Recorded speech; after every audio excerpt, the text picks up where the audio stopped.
রাধারমণ হরি গোবিন্দ জয়। হে কৃষ্ণ গোবিন্দ হরে মুরারে,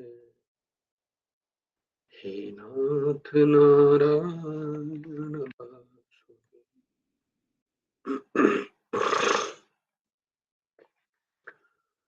গোবিন্দ জয় জয়, গোপাল জয় জয়, রাধারমণ হরি গোবিন্দ জয় জয়। হে কৃষ্ণ গোবিন্দ হরে মুরারে, হে নাথ নারায়ণ দেব। গোবিন্দ জয় জয়, গোপাল জয় জয়, রাধা রমণ হরি গোবিন্দ জয় জয়। হে কৃষ্ণ গোবিন্দ হরে মুরারে, হে নাথ নারায়ণ বাসুদেব। গোবিন্দ জয় জয়, গোপাল জয় জয়, রাধা রমণ হরি গোবিন্দ জয় জয়। হে কৃষ্ণ গোবিন্দ হরে মুরারে, হে নাথ নারায়ণ বাসুদেব। গোবিন্দ জয় জয়, গোপাল জয় জয়, রাধা রমণ হরি গোবিন্দ জয় জয়। হে কৃষ্ণ গোবিন্দ হরে মুরারে, হে নাথ নারায়ণ বাসুদেব। গোবিন্দ জয় জয়, গোপাল জয় জয়, রাধা রমণ হরি গোবিন্দ জয় জয়। হে কৃষ্ণ গোবিন্দ হরে মুরারে, হে নাথ নারায়ণ বাসুদেব।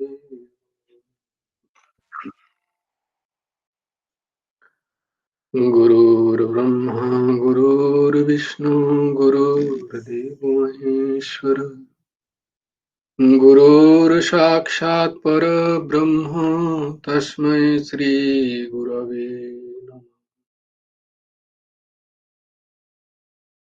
কৃষ্ণায় বাসুদেবায় হরয়ে পরমাত্মনে, প্রণতক্লেশনাশায় গোবিন্দায় নমো নমঃ। কৃষ্ণায় বাসুদেবায় দেবকী নন্দনায় চ নন্দগোপকুমারায় গোবিন্দায় নমো নমঃ।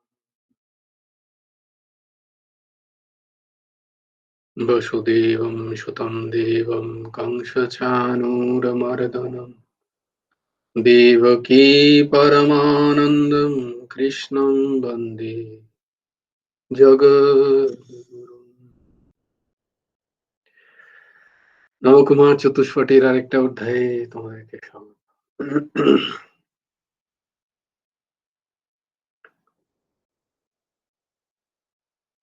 ধর্মক্ষেত্রে কুরুক্ষেত্রে সমবেতাयुयुत्सव, मामकाः पाण्डवश्चैव किं कुर्वत सञ्जय। यत्र योगेश्वरः कृष्णो यत्र पार्थो धनुर्धरः, तत्र श्रीर्विजयो भूतिर्ध्रुवः। नीतिर्मतिर्मम यदा यदा हि धर्मस्य ग्लानिर्भवति भारत अभ्युत्थानमधर्मस्य तदात्मा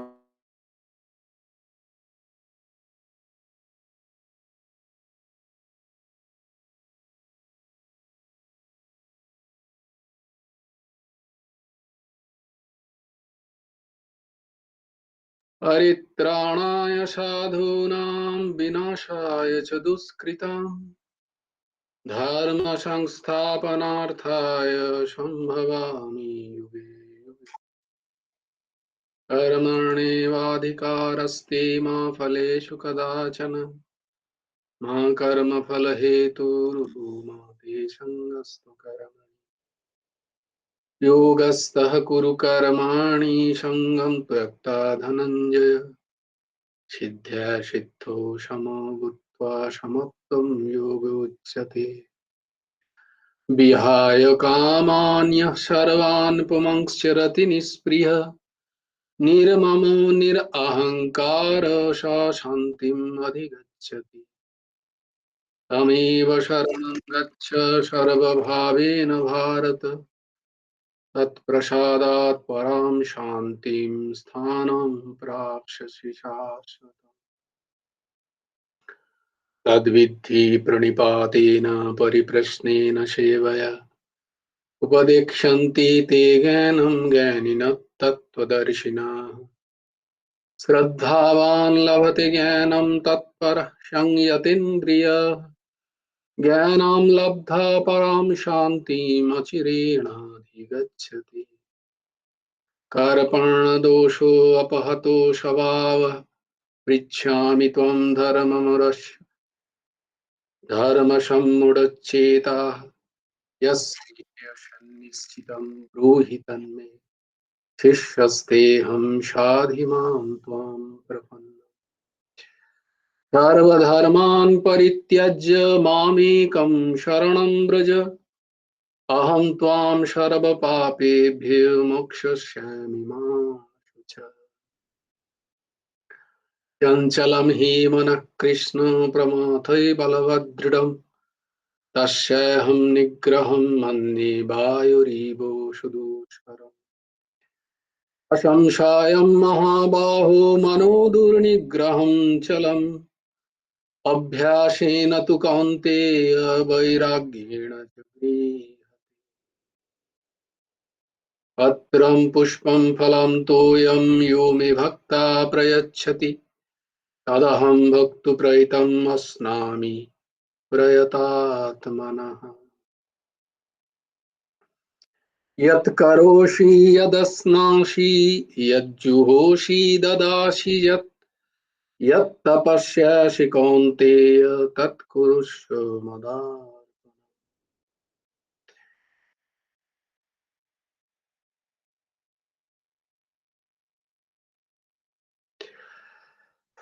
अनन्यश्चिन्तयन्तु मां ये अनापर्युपासते तेषां नित्याभियुक्तानां योगक्षेमं वहाम्यहम्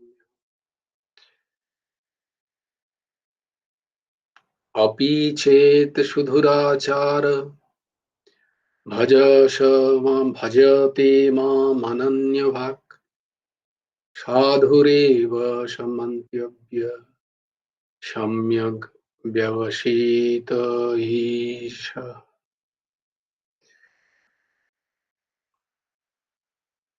আমরা ছিলাম গুরু ভগবান রচিত গুরুমুখে গীতোপদেশ গ্রন্থের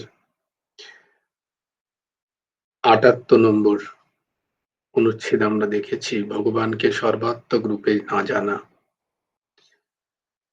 আজকে আমরা ৭৯ নম্বর ৭৯ নম্বর অনুচ্ছেদ ভগবান কি বলছেন যে ভগবানের অতি তুচ্ছ বস্তু গ্রহণেও পরিতৃপ্তি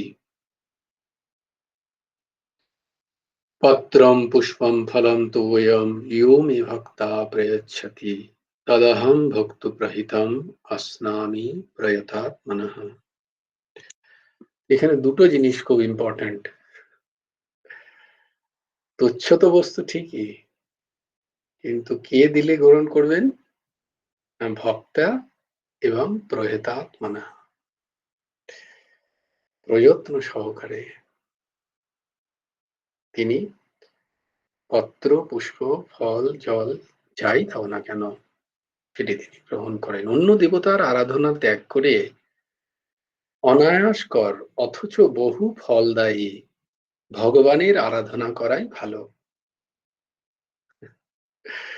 তোমরা বলবেন তোমরা বলবে যে যিনি বলছেন আহ, তিনি তো বৈষ্ণব ছিলেন, বৈষ্ণবীয় দীক্ষা দিতেন, তাই গুরু ভগবান এই কথা বলছেন। বর্ধমানে কমলাকান্তের নাম তোমরা নিশ্চয়ই সবাই শুনেছ, সাধক কমলাকান্ত। হ্যাঁ, শুনেছি। তো সেই সাধক কমলাকান্তের যে পীঠস্থান, যে সাধনের স্থান বর্ধমানে, কমলাকান্তের মন্দির, সেখানে পরমহংস ঠাকুর, পণ্ডিত প্রবর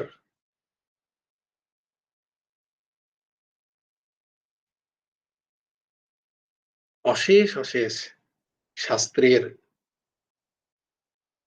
গভীর জ্ঞাতা,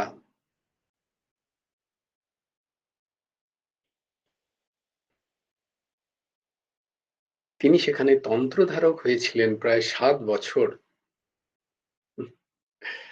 ছোটবেলায় যখন তার 13, 14, 15 বছর বয়স, তখন তিনি বিভিন্ন জমিদার বাড়িতে আদি আদি জায়গায় মা কালীর উপাসনার জন্য ডাকা হতো, এবং তার তার শাস্ত্রের জ্ঞান, সমস্ত শ্লোকের যে কণ্ঠস্থ ঠোঁটস্থ শ্লোক, এবং তার উচ্চারণ এত স্পষ্ট, এত সুন্দর, এত সুললিত, এত সুন্দর মা কালীর আরাধনা করতেন তিনি, যে সবাই অবাক হয়ে যেতেন এত ছোট বয়সে এত সুন্দর কি করে পুজো করেন। তিনি খুবই লাজুক ছিলেন সেই সময়। তখন থেকেই তিনি খুব একটা সেই সময় তিনি চেষ্টা করতেন যাতে যেখানে সংসারীদের গৃহে তিনি খুব কম প্রবেশ করতেন। তাই জন্য তিনি বলেছেন যে অনেক সময় আমার কেটেছে, মায়ের মন্দিরে পুজো হয়েছে, দিয়ে আমি ওখানেই শুয়ে পড়েছি, মণ্ডপেই শুয়ে পড়েছি। সকালবেলাতেই ওই যে আমি কিছু নিতাম না, দুই একটা জিনিস একটুখানি পকেটে পুরে, একটা কোট ছিল, সেই কোটে পুরে তিনি সেখান থেকে রওনা দিতেন। তো এইরকম এইরকম সাক্ষাৎ আচার্য স্বরূপ তিনি বলছেন,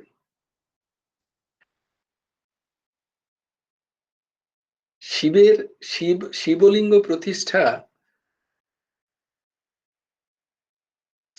প্রতিষ্ঠা তিনি তখন করছেন, তখন বোধহয় তার বয়স কত হবে, 96, 95, 96 বছর বয়স। তিনি হাতে নিয়ে কি অদ্ভুত মন্ত্র পড়ছেন, তার বৃত্তি জানেন, তার মুদ্রা জানেন, এই দাস তার সাক্ষী। সেই মুদ্রা দিয়ে, বৃত্তি দিয়ে শিবলিঙ্গতে প্রাণ প্রতিষ্ঠা করছেন, চিন্তা করো। তখন 95, 96 বয়স আর কবে যে তিনি অধ্যয়ন, কেউ দেখেনি তাকে যে তিনি কোনো শাস্ত্র পড়ছেন, এরকম বোধহয় কাউকে কেউ দেখেননি যে তিনি কোনো পুস্তক পড়ছেন। মানে সেই সব তার কণ্ঠস্থ, তার সিদ্ধস্থিতি হয়ে গেছে অনেক আগে। তারপরে তিনি আর কখনো কোনো বই খুলে দেখেননি, তিনি লিখতেন নিরন্তর, এই সমস্ত বই তিনি লিখে গেছেন। বলে চিন্তা করো। তো তিনি বলছেন, এই সন্দেহ যেন না থাকে, তাই জন্য তিনি বলছেন যে অন্য দেবতার আরাধনা ত্যাগ করে অনায়াস কর অথচ বহু ফলদায়ী ভগবানের আরাধনা করাই ভালো। এটা বলার জন্য তার এই পেছনের দিকটা একটু এই দাস। যদিও তার লীলা কথা কইতেও যেমন ভালো লাগে, শুনতেও তেমনি ভালো লাগে। তব কথামৃতম তপ্ত জীবনম কবিভিरीडितम কলমশাপহম শ্রবণ মঙ্গলম শ্রীমদাততম ভুবি গৃণন্তি ये ভূরিধা জনাঃ। তো আমি তো ভুরিধা জনা হয়ে গেলাম। তোমরা যদি ভুরিধা জনা হতে চাও তাহলে তোমাদেরও কীর্তন করতে হবে।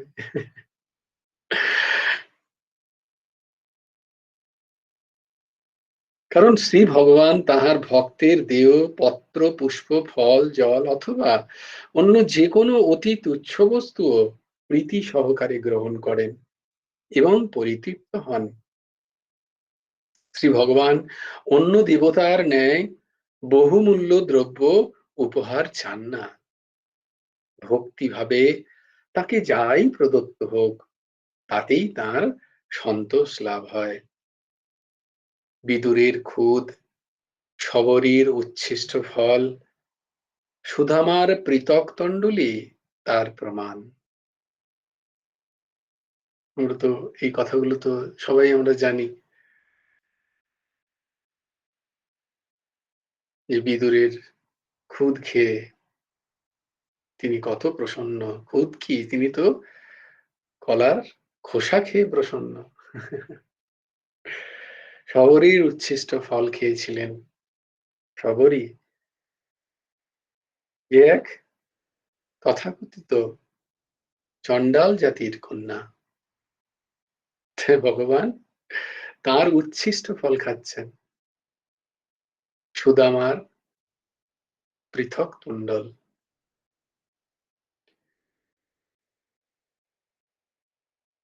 চিড়ের চিপিটকের নাড়ু, চিড়ের নাড়ু, পৃথক তণ্ডুল। তো ভগবান এতই দয়ালু। ৮০ নম্বর অনুচ্ছেদে ভগবান বলছেন, গুরুদেব বলছেন যে ভগবানই অর্পণ বুদ্ধির শ্রেষ্ঠতা। यत् करोषि यदश्नासि यज्जुहोषि ददासि यत् यत् तपस्यासि कौन्तेय तत् कुरुष्व मदार्पणम्। शुभाशुभ फलैरेवं मोक्षस्य कर्म बन्धनैः सन्न्यास योगयुक्तात्मा বিমুক্তো মাং উপৈষ্যসি। সংসারে যাহা কিছু কর্ম করা যায়, যাহা কিছু আহার করা যায়, যাহা কিছু হোম করা যায়, যাহা কিছু দান করা যায়, যাহা কিছু তপস্যা করা যায়, সেগুলো এরূপ ভাবে করতে হবে যাতে সবকিছু শ্রী ভগবানে অর্পিত হতে পারে।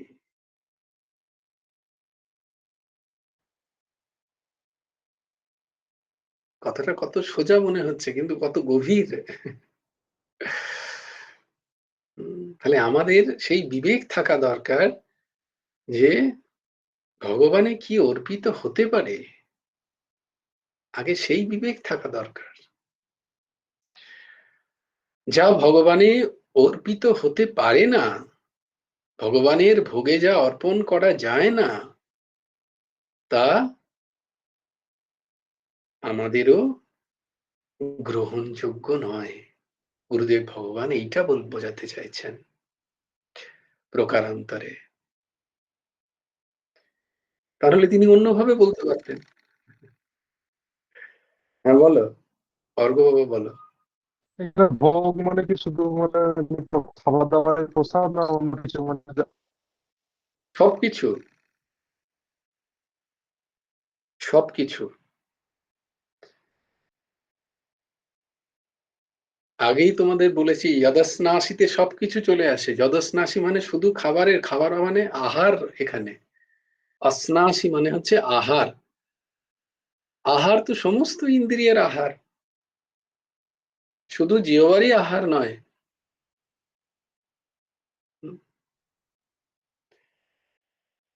আমার এমন কিছু দৃষ্টি, এমন কিছু দৃশ্য আমার চোখ দিয়ে যাতে স্পর্শ না করে, যেটা আমি আমার গুরুদেবের কাছে রাখতে পারবো না। আমি সেই দৃশ্য দেখব না। এমন সংসর্গ আমি করব না আমার ত্বক, যা আমি আমার গুরুদেবের সামনে তাকে প্রস্তুত না করতে পারি। আমি এমন কিছু শ্রবণ করব না, যা আমি গুরুদেবকে শ্রবণ না করাতে পারি। এটা হচ্ছে আসনাসি। আর তৎকুরুষ্ব মদার্পণম মানে এই নয় যে আমি যা কিছু শ্রবণ করছি আমি সব ঠাকুরকে অর্পণ করে দেবো, সেই ভাবটা কিন্তু তিনি বললেন না। গুরু ভগবান ওই ভাবটি বললেন না কিন্তু। তুমি যা খাচ্ছ, যা শুনছো, যা করছো, যাই যা সঙ্গ করছো, সবকিছু ভগবানকে অর্পণ করে দাও। সোজাসুজি মানেটা তো এরকম। সোজা মানেটা তো এরকম, ইয়াত করোষি ইয়াদ স্নাসি ইয়াদ জুহোষি দাদাসি ইয়াত তপস্যাসি কাউন্তেয় তৎ কুরুষ্ব মদার্পণম।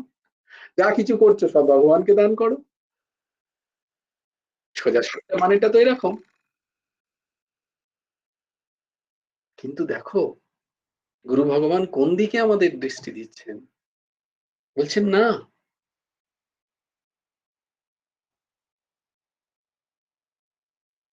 কি সুন্দর কথার ব্যাখ্যাটা দিয়ে দেখো, অতি সরল অথচ অতি গভীর। সংসারে যাহা কিছু কর্ম করা যায়, যাহা কিছু আহার করা যায়, যাহা কিছু হোম করা যায়, যাহা কিছু দান করা যায়, যাহা কিছু তপস্যা করা যায়, সেগুলি কিরম ঘুরিয়ে দিচ্ছেন দেখো, সেগুলি সব ভগবানে অর্পণ করো, এরকম বলছেন না তিনি? তোমরা সবাই খুব সুন্দর করে শুনছো আশা করি। সৎসঙ্গের মানে হচ্ছে এইখানে, এইখানে বিবেক জাগরণ।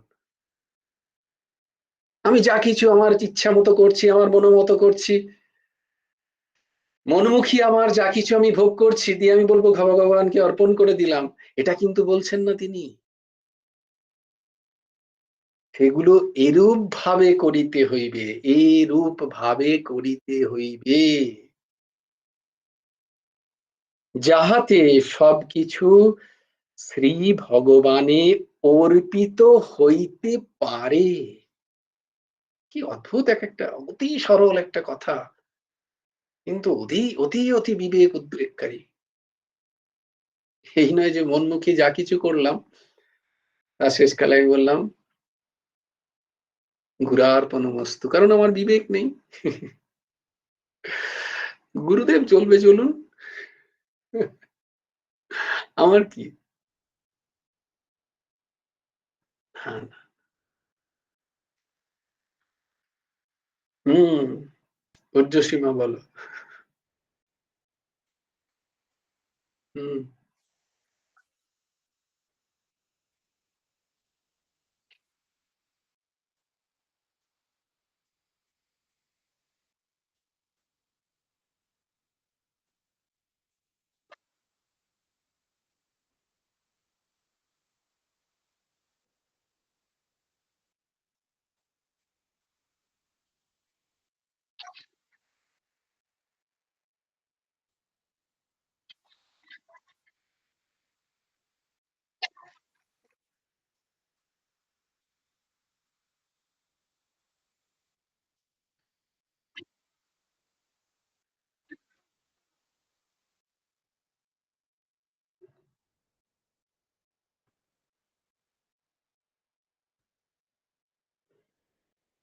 প্রথম তো যে ঠাকুরকে আমরা ভোগ অর্পণ করি, ভোগ থেকে প্রসাদ হয়। সেদিন শুক্লারি ধরিয়ে দিয়েছিল না, যে ভোগ অর্পণ করি, দিয়ে আমরা প্রসাদ পাই।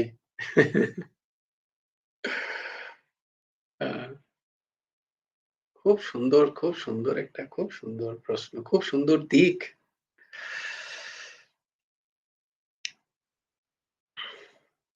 যেমন ধরো আমার খুব প্রিয় কেউ একজন, আমার খুব প্রিয়,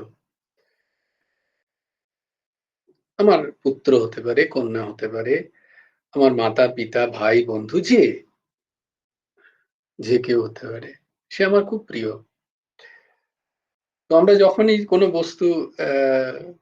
বস্তু আমাদের ভোগের জন্য পাই, আ অথবা সবথেকে প্রিয় কে আমাদের? সবথেকে প্রিয় কে জানো?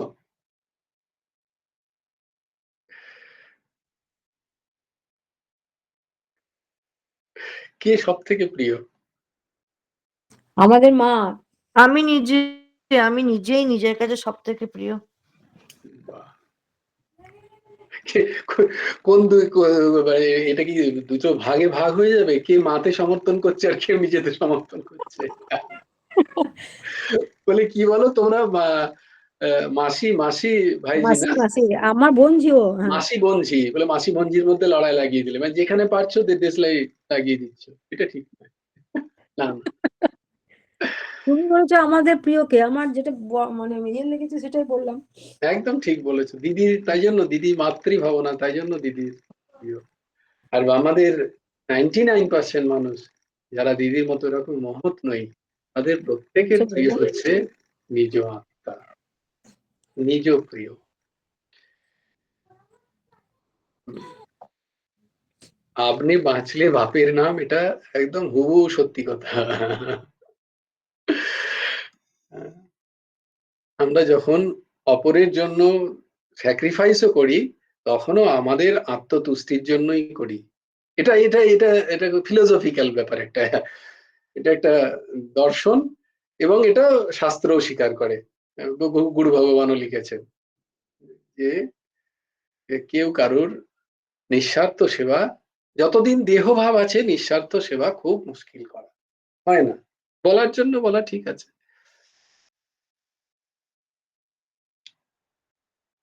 তাই প্রত্যেকের নিজের স্বার্থেই আমরা, তো সবথেকে প্রিয় আমার আমি। তো যেমন আমি আমার আমাকে আমি সবথেকে বেশি ভালোবাসি। আমি গ্রহণ করতে চাই, আমি ভোগ করতে চাই ভালোটি। যেভাবে আমি নিজেকে অর্পণ করি, যেভাবে আমি নিজেকে দিই, হুম? যেভাবে আমি নিজেকে অ্যা আমার নিজের ইন্দ্রিয়গুলোকে ভোগ করাই, আমি মানে অহং।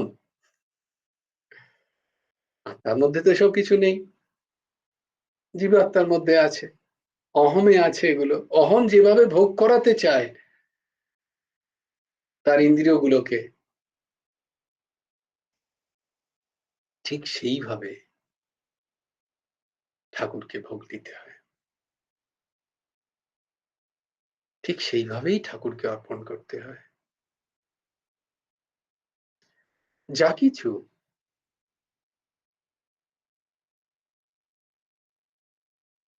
তাই জন্যই এই কথাটা বলা যে আস্তে, আস্তে, আস্তে, আস্তে নিজের জীবন এমন তৈরি করতে হয়, যদি, যদি কি করতে হবে? না, যদি শাশ্বত শান্তি চাই, যদি ভগবানের প্রেম চাই, সেই প্রভুর দর্শন যদি চাই, তবে তবেই যৎকরোষি যদশ্নাসি। যেমন আমি আমি চাইবো আমাকে যেমন ভাবে যে সোর্সের মধ্যে থেকে যতটা,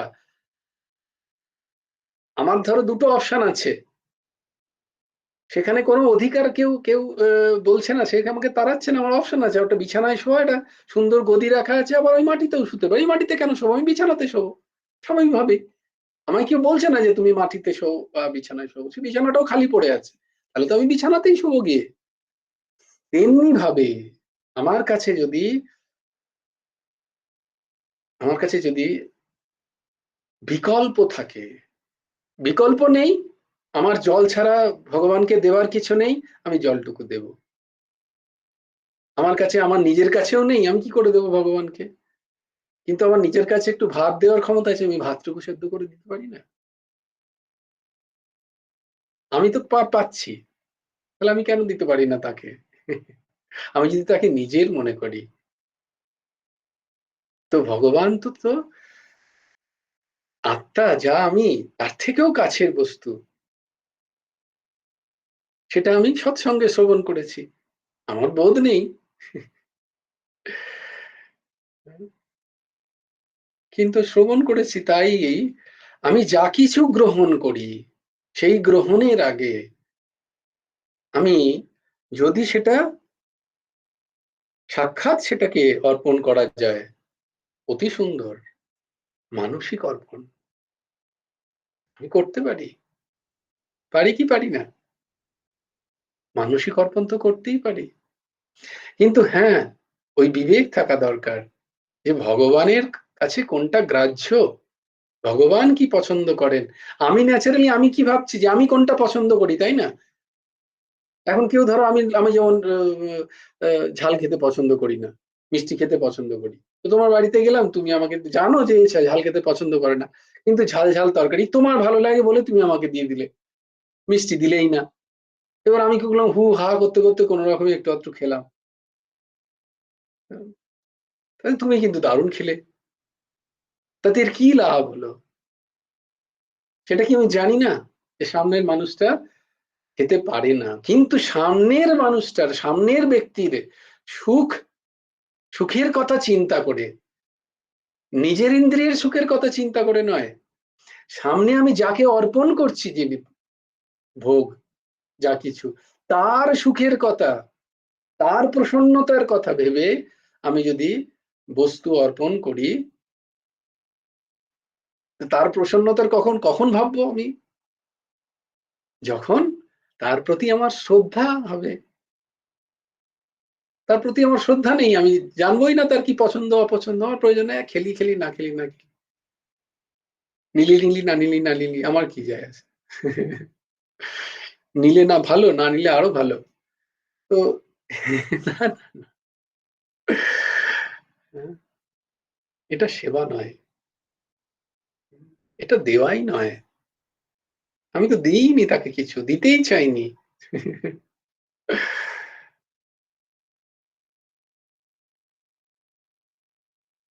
আমাদের তো এই দশা যে আমরা যখন সেবা করতে যাই, যখন আগে নিজেদের সবকিছু ঠিকঠাক থাকার পরে যেটুকু আছে ততটুকু সেবায়, সেখানে যদি কিছু এদিক ওদিক হলে, দেখেছো ওর কত ইয়ে, এত কিছু দিলাম তাতেও আবার এটা চাইছে ওটা চাইছে সেটা চাইছে।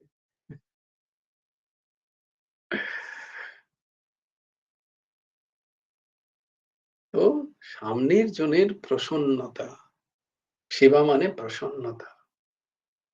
তিনি কোন বস্তু দিলে প্রসন্ন হবেন, আমার কাছে আছে, আমি নিজের ভোগে লাগাচ্ছি, অথচ আমি পারবো কি আমার সব থেকে প্রিয়জনকে না দিয়ে সেটা খেতে? তার মানে আমি এখনো ঠাকুরকে সে প্রিয়জন বলে ভাবিনি। তাই জন্য তিনি পেলেন আর না পেলেন। তো দেওয়ার মানে হচ্ছে এইটা,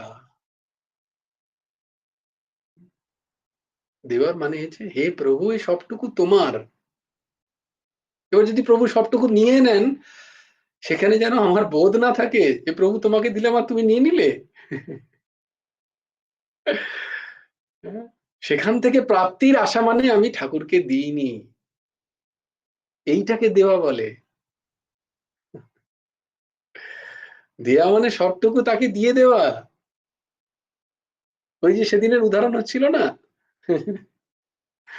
গয়নার কথা বলা হলো না, গয়নার উদাহরণ,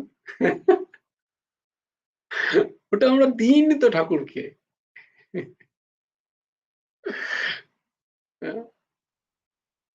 ওই গয়না রেখে যদি চোর ঠাকুর নিয়ে যেত, আমরা বলতাম চোর কত ভালো। না না, ভগবান সাক্ষাৎ এসেছিলেন, আর গয়না নিয়ে গেলেই সে চোর। তখন আমরা ভাবতেই পারি না যে ভগবান এসে তার গয়না তিনি নিয়ে গেছেন। সংসার অতীব বিচিত্র।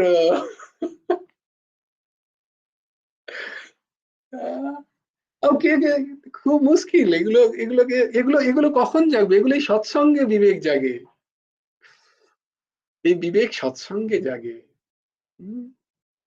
যেখান থেকে ক্ষণভঙ্গুর বিষয়ের প্রতি মমত্ব কমে, আসল জিনিসটাকে ঠিক করে বোঝা যায়। তো দেওয়া মানে হচ্ছে সমস্ত সত্যের দান, সমস্ত সত্যের অর্পণ। সেটা যদি তিনি নিয়ে নেন, তৎক্ষণাৎ মনকে তৈরি করে নিতে হয় যে তিনি যদি নিয়ে নেন, আমি যেন অত্যন্ত খুশি হই। তিনি যদি এক ফোঁটাও আমার জন্য বাঁচিয়ে না রাখেন, তাতেও যেন আমার বিন্দুমাত্র কোনো দুঃখ না থাকে। এটাকে বলে অর্পণ। এই যে ইয়াত করোষি যদস্নাসি, এইটা বস্তু ভগবান কোনোদিনই চান না, সবই তো ভগবানের। ভগবানকে তুমি আবার কি দেবে? ভগবান তো ভাও কি ভুকা হ্যায়। তুমি সবটুকু তোমার মন থেকে ওই সমস্ত বিষয়ের প্রতি তোমার যে আসক্তি, যে ভোগাসক্তি, যে মহাশক্তি, সেইটার ত্যাগ করে তাকে অর্পণ করতে পারত কিনা, এটা হচ্ছে অর্পণ।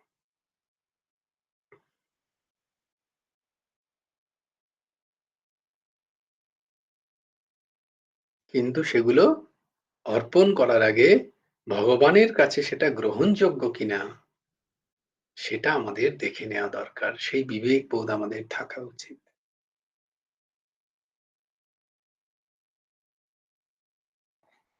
যাতে সেটা ভগবানকে অর্পিত হতে পারে।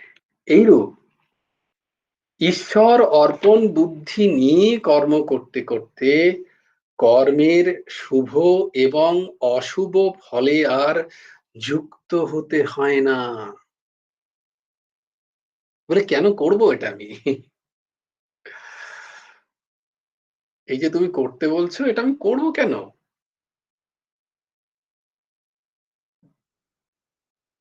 বলছি কারণটা হচ্ছে ওটা করবে কারণ ওই ফলের যে আশা থেকে যাচ্ছে। এবার তুমি যখন কর্ম করছো, সেটা যে শাস্ত্রবিহিত কর্ম না শাস্ত্র বিধিনিষেধ না মেনে করছি, সেটা তো আমি জানি না। আমাদের তো সেই বোধ নেই, বা সবসময় সেই বুদ্ধি, সেই চিন্তা চেতনা সবসময় তীক্ষ্ণ থাকবে তারও কোনো নিশ্চয়তা নেই। কখনো শুভ করতে গিয়ে অশুভ করে ফেলছি, আমি তো জানি না, আমি ভাবছি যদি শুভই হবে হয়তো,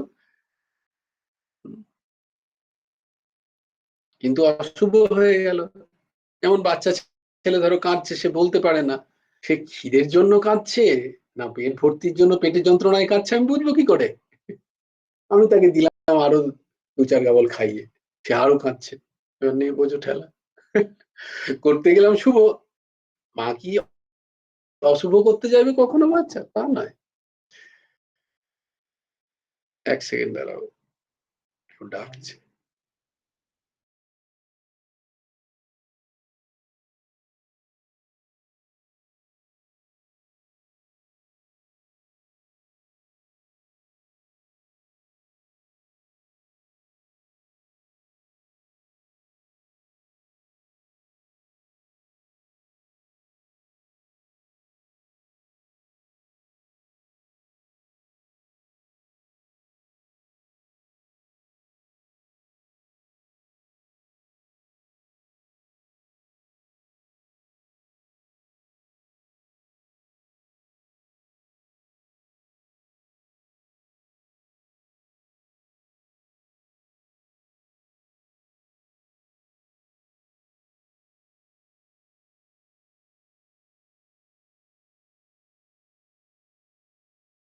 কর্মের ফলের সাথে আমাকে যুক্ত হতে হয় না, মানে কি, সেই ফলের যে প্রাপ্তি, সেই প্রাপ্তির জন্য যে ভোগ, সেই ভোগ আর আমাকে ভুগতে হয় না। সেটি ভগবানই ভোগেন, বা সেটা ভগবান যেমনটি করবেন তেমনটি। এবং পরে সর্বকর্ম সমর্পণ রূপ সন্ন্যাস যোগে চিত্তযুক্ত হওয়ায় শ্রী ভগবানকে লাভ হয়। এইরকম ভাবে যদি আমরা সব কর্ম করতে থাকি, তাহলে একসময় সম্যক ন্যাস, ভেতর থেকে সবকিছুর প্রতি অনাসক্ত একটা ভাব, বিতরাগের ভাব মনের মধ্যে জাগে, যাকে সন্ন্যাসের স্থিতি বলা হয়। সেই সন্ন্যাস যখন ভেতর থেকে হয়, তখন ভগবান লাভ, ভগবত প্রেম লাভ, তার দর্শন হয়। এটাই গুরু ভগবান বলছেন। गुरुमुखी गीतोपदेश ग्रंथे। जय जय श्री राधे, जय जय श्री सीताराम, हर हर महादेव।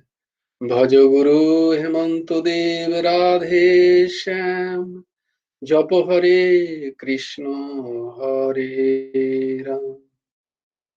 जय गुरु राधे श्याम, राधे श्याम राधे श्याम, श्याम श्याम राधे राधे, राधे कृष्ण कृष्ण कृष्ण राधे राधे। जय गुरु राधे श्याम, श्री गुरार्पणमस्तु, श्री हेमंत देवार्पणमस्तु। জয় গুরু রাধেশ্যাম। সবাই ভালো থেকো, সুন্দর থেকো, সুস্থ থেকো।